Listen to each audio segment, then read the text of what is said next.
दोस्तों कहते हैं कि कोई व्यक्ति अगर कम उम्र में इश्कबाजी के चक्कर में पड़ जाए तो उसका इल्ज़ाम बुरा होता है और उसकी ज़िंदगी जो है वो नरक से बदतर हो जाती है। तो साथियों, एक लड़की होती है जो महज 12 साल की होती है और वो एक शेख के चुंगल में फंस जाती है। वो शेख से मोहब्बत करने लगती है। वो पढ़ने लिखने की उम्र में उससे ऐसी मोहब्बत करने लगती है और उसे नहीं पता था कि उसके साथ इसका ये इल्ज़ाम होगा। वो शेख जो है वो लगातार 7 महीने तक उसके साथ ऐसी हैवानियत करता है कि वो लड़की आज तक उसे नहीं भूल पाई है। तो नमस्कार साथियों, मैं हूं संजीव मौर्य और आपका स्वागत है एक नए एपिसोड में। साथियों, ये कहानी इतनी दर्द भरी है कि अगर आप सुनोगे तो आप भी कहोगे कि हाँ, उस लड़की के साथ बहुत गलत हुआ और उसका कारण क्या था, वो गलत क्यों हुआ, कैसे हुआ, वो सब सोशल मीडिया की वजह से हुआ। तो आप कहानी को लास्ट तक देखिए और आप भी सतर्क रहिए कि आपके घर में अगर बहन बेटी या कोई भी है तो आप कैसे उन्हें बचा सकते हैं इन सारी चीज़ों से। दोस्तों, ये घटना उत्तर प्रदेश के गोरखपुर की है। गोरखपुर में एक लड़की रहती थी जो महज 12 साल की थी, पढ़ने लिखने में बहुत होशियार, अपनी क्लास में फर्स्ट रैंक पर आती थी। साथियों, सब कुछ उसका शिक्षा था क्योंकि उसका ड्रीम था पढ़ लिख कर एक अधिकारी बनना। और उसके माता पिता को भी अपनी बेटी पर गर्व था कि क्योंकि उनकी जो बेटी थी वो पढ़ने लिखने में होशियार थी और अच्छे नंबर से पास हुआ करती थी और उसका ड्रीम एक अधिकारी बनना था, तो वो काफ़ी सपोर्ट करते थे उसका। अभी वो जूनियर क्लास में थी और अच्छी तैयारी कर रही थी। साथियों, इस लड़की की एक आदत थी कि वो सोशल मीडिया पर बहुत एक्टिव रहती थी। और क्या हुआ था एक दिन कि वो इंस्टाग्राम चला रही थी और एक व्यक्ति की फ्रेंड रिक्वेस्ट आती है और ये एक्सेप्ट कर लेती है और वहीं से इसकी दोस्ती उस व्यक्ति से हो जाती है। वो व्यक्ति महाराष्ट्र के लातूर ज़िले का रहने वाला होता है। उसका नाम दस्तगीर शेख होता है। वो गोरखपुर में कुछ समय के लिए काम करने आया था, तो वो अभी गोरखपुर में ही रहता था जब उसकी बातचीत शुरू हुई थी। अब साथियों, वो व्यक्ति हैवानियत से पहले से भरा होता है और वो उस लड़की को मीठी मीठी बातें करता है, मीठी मीठी बातों से फुसलाता है और उसे अपने जाल में इस तरह फंसा लेता है कि वो लड़की उससे सच्ची मोहब्बत करने लगती है और कुछ ऐसे वादे करती है कि उसे पता नहीं था कि ये जो चीज़ें हैं वो उसके माँ पिता को कितना परेशान करेंगी, कितना तड़पाएंगी।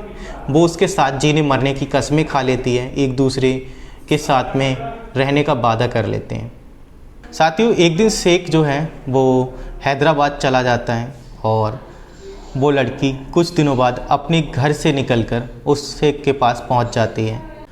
साथियों, लड़की और लड़का जो है 2021 में एक दरगाह में जाकर कथित तौर पर शादी कर लेते हैं। वो दोनों एक साथ रहने लगते हैं। इधर लड़की के परिवार वाले परेशान होते हैं क्योंकि उनकी लड़की अभी मिली नहीं है। तो वो 24 दिसंबर 2021 को गोरखपुर के शाहपुर पुलिस के पास जाते हैं और वहाँ तहरीर देते हैं।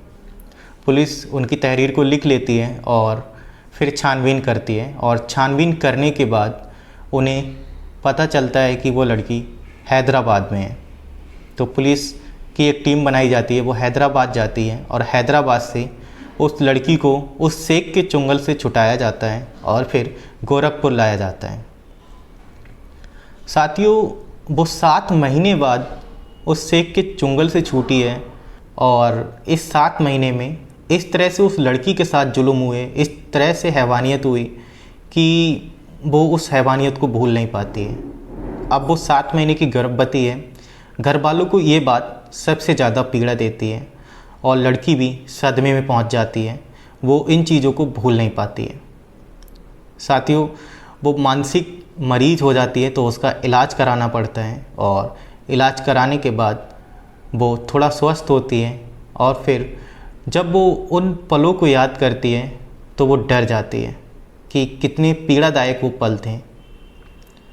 साथियों, लगभग आज 3 सालें उस घटना को हो गई है और उस घटना को वो कभी याद करने की नहीं सोचती है और ना परिवार वाले उसको लेकर के उसके सामने कभी बात करते हैं। पिता औरों से कहते हैं कि उस घटना के बारे में कोई बात ना करे कि कैसे हुई, क्यों हुई, क्योंकि वो बहुत मुश्किल से वो चीज़ें भुला पाए हैं और वो नहीं चाहते कि दोबारा कोई उन चीज़ों पर बात करे ताकि वो यादें ताज़ा हो। साथियों, अब वो लड़की भी उन चीज़ों को धीरे धीरे करके भुला रही है और अब उसने अपनी पढ़ाई भी शुरू कर दी है। अब वो कंटिन्यू स्कूल जा रही है और पढ़ाई कर रही है। साथियों, लड़की का जीवन अब धीरे धीरे ट्रैक पर आ तो गया है, पर जो आसपास में बदनामी हुई, जो आसपास के लोग के माइंड में इमेज बनी, वो कोई नहीं मिटा सकता। तो मेरा बस यही कहना है इस कहानी के माध्यम से, और एक सच्ची घटना है, तो आपको भी सोचना समझना चाहिए कि घर पे अगर मोबाइल फ़ोन है और बच्चे अगर आपके यूज़ कर रहे हैं तो क्या यूज़ कर रहे हैं, उसमें किस तरह से चला रहे हैं, किन से बातें कर रहे हैं, वो आपका अधिकार है, आप उनसे पूछ सकते हैं क्योंकि वो आपके बच्चे हैं। और मैं नहीं चाहता कि किसी की लड़की के साथ में ऐसा हो कि वो किसी के चुंगल में फंसे और उसको इस तरह के दिन देखने पड़े। तो साथियों, अगर आपको कहानी थोड़ी भी अच्छी लगी हो तो चैनल को सब्सक्राइब कर लेना, वीडियो को लाइक कर देना और दोस्तों के साथ शेयर कर देना। Thanks for watching.